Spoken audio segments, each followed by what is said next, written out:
भाई आपको तो क्रॉप टूल के बारे में पता है, मेरे को उतना बोलने की ज़रूरत नहीं है।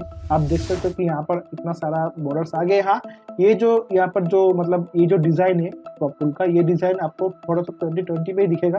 फोटोशॉप पुराना वर्षन जो 18 या फिर 19 में इतना बढ़िया डिज़ाइन नहीं दिखेगा आपको, ठीक है, क्योंकि हाँ मेरे को भी ये डिज़ाइन बहुत पसंद है, ठीक है, इसलिए मैं आपको बोल रहा हूँ कि फोटोशॉप 2020 डाउनलोड करो। बहुत बहुत बढ़िया फीचर्स है यहाँ पर। तो आप क्रॉप टूल को क्या करना है, अगर मैं इतना तक मैं चाहता हूँ कि क्रॉप करूँ तो क्या करूँगा, इसको लाऊंगा, इतना तक लाऊंगा, छोड़ दूंगा और राइट की पर क्लिक कर दूंगा, तो ये क्रॉप कर दिया, ठीक है। ये तो बेसिक सा चीज़ है। मैं कंट्रोल सेट दबाता हूँ, इसलिए पूरा ले लेगा, ठीक है। और दूसरा बात ये पर्सपेक्टिव क्रॉप टूल, इसका काम क्या है तो मैं आपको दिखा देता हूँ एग्जाम्पल के साथ। मैंने इतना तक सिलेक्ट किया, ठीक है। अब क्या करेंगे, हम लोग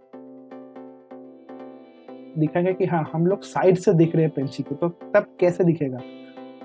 तो हम लोग इतना सा सिलेक्ट करते, अब यहाँ पर इसको राइट करते। सॉरी मैंने गलती की एक,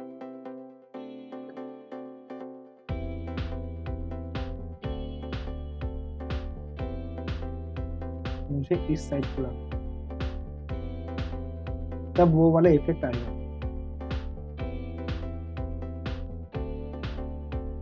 अब देखते हैं, ठीक है। ऐसा लग रहा है ना कि हम लोग पेंसिल को ऊपर से देख रहे हैं।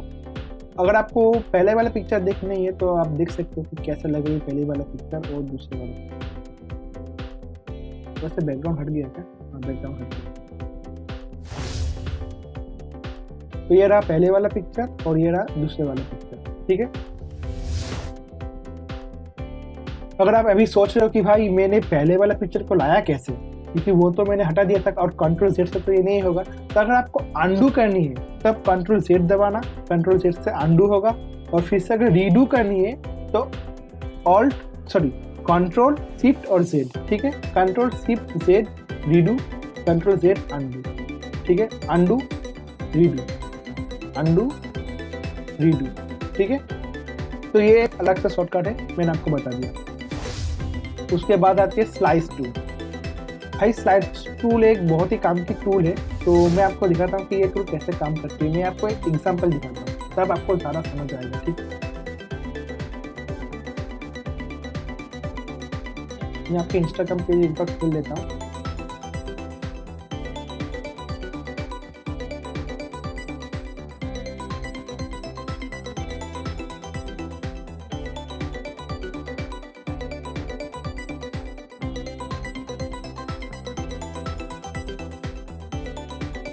तो यहाँ पर अगर मैंने यहाँ पर एक और नंबर का पोस्ट किया हुआ है, तो अगर आपको ये समझ आ रही है कि अगर ये पोस्ट यहाँ पर रहता तो ये तीनों एक ही साथ एक ही लाइन पर रहता।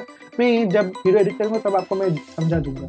आप जैसे कि तब देखोगे कि ये वाला पोस्ट एक ही लाइन पर रहेगा, ठीक है। तो ये हिस्सा अगर एक ही लाइन पर रहेगा तो आपको ये पूरा इमेज को बना कर इसको क्रॉप करना पड़ेगा, मतलब पीस में काटना पड़ेगा। तो इसका ही नाम है स्लाइस टूल, ठीक है। ये बात समझो, स्लाइस का नाम क्या है कि आप केक को स्लाइस करते हो, ठीक है ना, पीस में काटते हो। तो अगर आपको अपने पिक्चर को ऐसे पीस में काट करके आपको आउटपुट बनानी है तो आपको कैसे बनाओगे, तब आएगा काम ये स्लाइस टूल, ठीक है। तो मैंने वो पिक्चर कैसे बनाया उसका भी मैं यहाँ पर डेमोस्ट्रेट करके आपको दिखा देता हूँ, ठीक है। चलो ओपन करते हैं।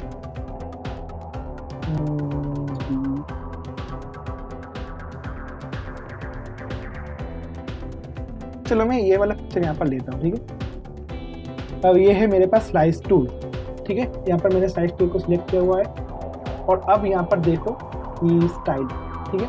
तो यहाँ पर एक नॉर्मल साइज है, एक फिक्स्ड एस्पेक्ट रेशियो है और एक फिक्स्ड साइज है। तो मैं यहाँ पर आप जो साइज सिलेक्ट कर सकता हूँ, मैं यहाँ पर फिक्स्ड एस्पेक्ट रेशियो में क्लिक कर रहा हूँ, ठीक है। इससे क्या होगा कि मेरा एक स्क्वायर शेप बनेगा तो मेरा रेशियो सही रहेगा, ठीक है। और मेरे को यहाँ पर लॉक को हटाना पड़ेगा क्योंकि मैं बैकग्राउंड के ऊपर ही काम करने वाला हूँ, ठीक। अब मैं क्या करूँगा, देखो मेरा एस्पेक्ट रेशियो एकदम सेम है, ठीक। तो ये मेरा एक स्लाइस बन गया, ठीक है। अब मैं अपना दूसरा साइज बनाऊंगा, यहाँ से सिलेक्ट करूँगा इसको, ये मेरा दूसरा साइड हो गया। अब मैं यहाँ पर तीसरा साइज बनाऊंगा और ये मेरा तीसरा साइज हो गया। अब मैं यहाँ पर मेरा आखिरी साइज बनाऊंगा, ठीक है। तो जैसे कि आप देख सकते हो कि मैंने यहाँ पर चारों स्लाइड, यहाँ पर आप नंबर देख सकते हो, उसका मैं आपको थोड़ा सा जूम करके दिखाता हूँ। ये देखो, ये स्लाइड 1, स्लाइड 2, स्लाइड 3 और ये है स्लाइड 4। तो अगर मैं इसको मैं अभी आउटपुट में कन्वर्ट करूंगा तो क्या होगा कि ये पिक्चर अभी एक पिक्चर में आउटपुट नहीं देगा, कि बल्कि चारों हिस्सा में बांट कर मुझे आउटपुट दे देगा। ठीक है, तो इसको मैं अगर इंस्टाग्राम पे अपलोड करूंगा, एक्चुअली इंस्टाग्राम अपलोड करने के लिए आपको 3 साइज की जरूरत है। मैंने यहाँ पर आपको 4 करके दिखाया, क्योंकि ये 4 में एक्चुअली मेरे को पता है कि ये रेशियो क्या था।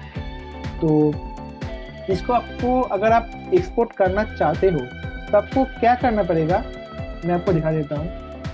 यहाँ पर सेव एस के ऊपर आपको क्लिक करना है, सेव ऑन योर कंप्यूटर। ठीक है, तो यहाँ पर इसको हटा के आपको वेब पे कन्वर्ट करना है। आ गया, तो मेरे को एक बार क्लिक करने दो।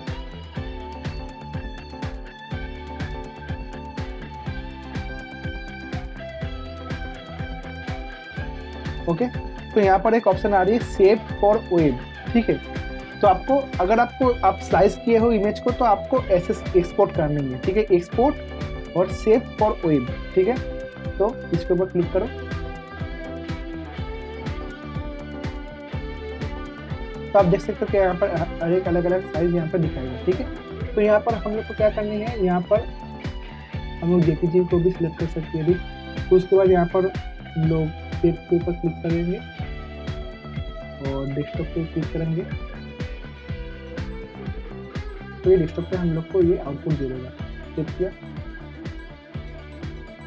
बाहर आ जाओ, इमेजेस।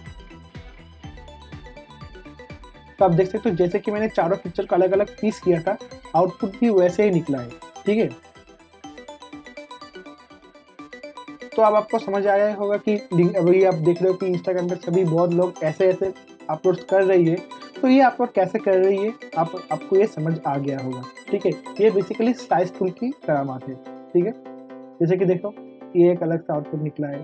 ठीक है, नेक्स्ट ये एक अलग सा आउटपुट निकला, ये अलग सा आउटपुट निकला, ये अलग सा आउटपुट निकला। अगर ये चारों एक साथ बगल बगल पे दिखाएगा तो आपको एक पूरा पिक्चर आपको दिखाएगा। ठीक है, जैसे कि आप यहाँ पर देख सकते हो।